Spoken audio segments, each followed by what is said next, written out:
Hello മക്കളെ, നാളത്തെ +2 English എക്സാമിൽ 62 മാർക്സിന് വരാൻ പോകുന്ന റൈറ്റിംഗ് സെക്ഷൻ്റെ പ്രഡിക്ഷനാണ്. അതായത് ഓരോ റൈറ്റിംഗ് സെക്ഷനിലെ ഡിസ്കോഴ്സും ഏതൊക്കെ ചാപ്റ്റർ നിന്നാണ് വരാൻ പോകുന്നതിൽ പ്രഡിക്ഷൻ വീഡിയോ ആണിത് മക്കളെ. അപ്പോൾ നമുക്ക് പ്രഡിക്ഷനിലേക്ക് കടക്കാം.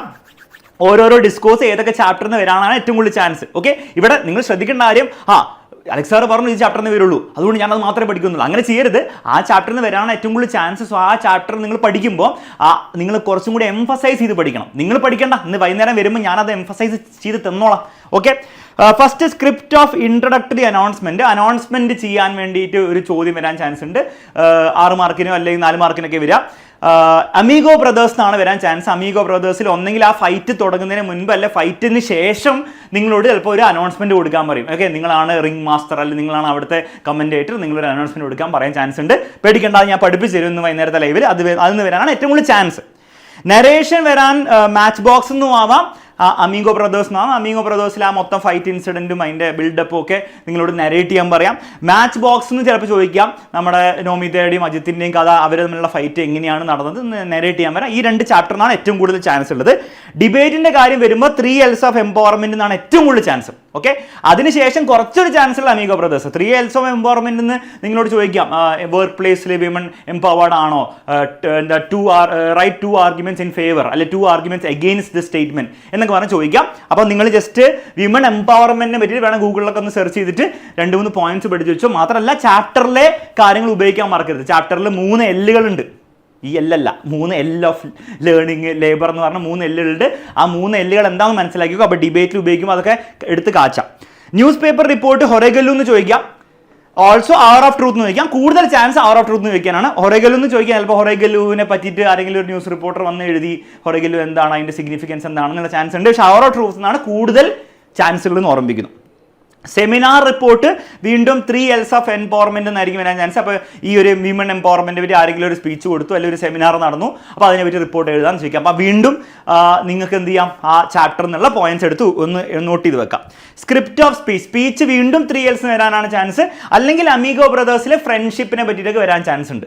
ഓക്കെ, 3 L's ഡയറക്ട്ലി വന്നില്ലെങ്കിൽ 3 L's മാച്ച് ബോക്സ് ഒക്കെ കമ്പൈൻഡ് ആയിട്ട് വിമൺ എംപവർമെന്റിനെ പറ്റിയുള്ള ഒരു സ്പീച്ച് ആയിരിക്കും, അല്ലെങ്കിൽ വിമണിനെ എങ്ങനെയും ഇൻക്ലൂഡ് ചെയ്തുള്ള സ്പീച്ച് ആയിരിക്കും ചാൻസ്. അല്ലെങ്കിൽ പിന്നെ അമീഗോ ബ്രദേഴ്സിലെ ഫ്രണ്ട്ഷിപ്പ് ബേസ്ഡ് ആയിട്ടുള്ള സ്പീച്ച് ആയിരിക്കും. ഏതെങ്കിലും ഒന്ന് വരാനാണ് ചാൻസ്. ഇന്റർവ്യൂ ക്വസ്റ്റ്യൻസ് ഹൊറേഗല്ലുവിലെ ഏതെങ്കിലും ഒരു ക്യാരക്ടറിനോട് ചോദിക്കുന്ന രീതിയിലായിരിക്കും വരാൻ ചാൻസ് ഉള്ളത്. അല്ലെങ്കിൽ അമീഗോ ബ്രദേഴ്സിന് നമ്മുടെ ഫൈറ്റിന് ശേഷം അവരോട് ആരുടെ ഒരു ഇന്റർവ്യൂ ചോദിക്കാനുള്ള ചാൻസ് ഉണ്ട്. ഓക്കെ, ഇത്രയും ഡിസ്കോഴ്സിന്റെ ചാൻസ് ഉള്ളത്.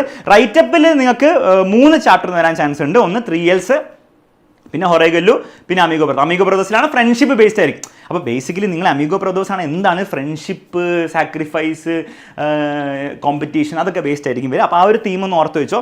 ഹൊറേഗല്ലു എന്നാണെങ്കിൽ ബേസിക്കലി ഹ്യൂമൻ കംഫർട്ട്, അത് ബേസ്ഡ് ആയിട്ട് വരാൻ ചാൻസ് ഉണ്ട്. അങ്ങനത്തെ ആൾക്കാരെ പറ്റിയിട്ട് അത് ആ തീം ഓർത്ത് വെച്ചോ. 3 L'സിലാണ് വിമൺ എംപവർമെന്റ്. അത് ഓൾറെഡി ആ തീം നമ്മൾ പഠിച്ചു കഴിഞ്ഞു. അപ്പോൾ റൈറ്റപ്പിൽ വന്നാലും എന്തിൽ വന്നാലും നിങ്ങൾക്ക് സ്പീച്ചിൽ വന്നാലും ഒരേ കണ്ടന്റ് ആയിരിക്കും. ബ്ലേബ് എസ് എ റൈറ്റിംഗ് ഹൊറേഗല്ലു എന്ന് വരാനാണ് ചാൻസ്. എസ് എ റൈറ്റിംഗ് അല്ല, ബ്ലേബ് ഹൊറേഗല്ലു എന്ന് വരാനാണ് ചാൻസ്. എസ് എ റൈറ്റിംഗ് വീണ്ടും ഈ റൈറ്റപ്പിൻ്റെ 3 ചാപ്റ്റേഴ്സ് തന്നെ വരാനാണ് ചാൻസ് കേട്ടോ. സെയിം ആയിരിക്കും. ബ്ലേബ് ചിലപ്പോൾ ഹൊറേഗല്ലു എന്ന് പറഞ്ഞ ബുക്ക് ഒരു ബുക്കാക്കി മാറ്റി, അതൊരു സ്റ്റോറി ഒരു ബുക്കാക്കി മാറ്റി, അപ്പോൾ അതിൻ്റെ ഒരു ബ്ലേബൊക്കെ എഴുതാൻ ചാൻസ് ഉണ്ട്. അപ്പോൾ ബ്ലേബൊക്കെ പഠിക്കണമെങ്കിൽ അതിൻ്റെ ഫോർമാറ്റ് കണ്ട് വെറുതെ എന്തെങ്കിലും എഴുതി വെച്ചാൽ പോരാ, അത് എങ്ങനെയാണ് എക്സാക്ട്ലി എഴുതേണ്ടത് വിത്ത് എക്സാമ്പിൾ ഞാൻ പഠിപ്പിക്കുന്നതായിരിക്കും. വൈകുന്നേരത്തെ ലൈവിൽ വന്നോണം. ക്യാരക്ടർ സ്കെച്ച് ഒന്നെങ്കിൽ നമ്മുടെ ബോൾഡ്വിന് വരാൻ ചാൻസ് ഉണ്ട്, അല്ലെ രത്ന കേട്ടോ, രത്നയുടെ വരാൻ ചാൻസ് ഉണ്ട്, നോമിതയുടെ ആയിരിക്കും. എൻ്റെ ഒരു ഊഹം, എൻ്റെ ഒരു പ്രഡിക്ഷൻ ബോൾഡ്വിന് തന്നെ ആയിരിക്കും. അത് കഴിഞ്ഞ ചാൻസ് ഉള്ളത് രത്നയായിരിക്കും. ഓക്കെ, നെക്സ്റ്റ് ലെറ്റർ ആണ്. ലെറ്റർ മാച്ച് ബോക്സ് എന്ന് വരാം. മാച്ച് ബോക്സിൽ നമ്മുടെ അമ്മ അയച്ച ലെറ്ററോ അല്ലെ മകള് നോമിത അമ്മയ്ക്ക് അയച്ച ലെറ്റർ ആയിട്ടുള്ള രീതിയിൽ വരാം. ഹൊറേഗല്ലു എന്ന് വരാൻ ചെറിയൊരു ചാൻസ് ഉണ്ട്. രത്നയ്ക്ക് അയച്ച ലെറ്റർ അല്ല അങ്ങനെ ഒരു അല്ല സുധാമൂർത്തി അയക്കുന്ന ലെറ്റർ ആയിട്ട് വരാം. അമീഗോ ബ്രദേഴ്സിലെയും ചാൻസ് ഉണ്ട്. അപ്പോൾ 3 ചാൻസും ഉണ്ട്. അമീഗോ ബ്രദേഴ്സിലെ ഒരു എന്താണ് ഒരു അമീഗോ അയാളുടെ ആരുടെയെങ്കിലും ഫ്രണ്ടിനൊക്കെ അയക്കുന്ന ഫ്ലൈറ്റ് വരാൻ പോവാണ്, അപ്പോൾ അതിനെപ്പറ്റി എനിക്ക് ടെൻഷൻ ഉണ്ടെന്ന് പറഞ്ഞിട്ട് വരാനുള്ള ചാൻസ് ഉണ്ട്. പക്ഷേ ഏറ്റവും കൂടുതൽ ചാൻസ് ഞാൻ കാണുന്നത് മാച്ച് ബോക്സ് തന്നെയാണ് കേട്ടോ. Last appreciation. ഇത് പ്രഡിക്ഷൻ്റെ ആവശ്യമില്ല, 2 പോയേ ഉള്ളൂ, 2 പഠിച്ചു പോയേ പണി തീർന്നു.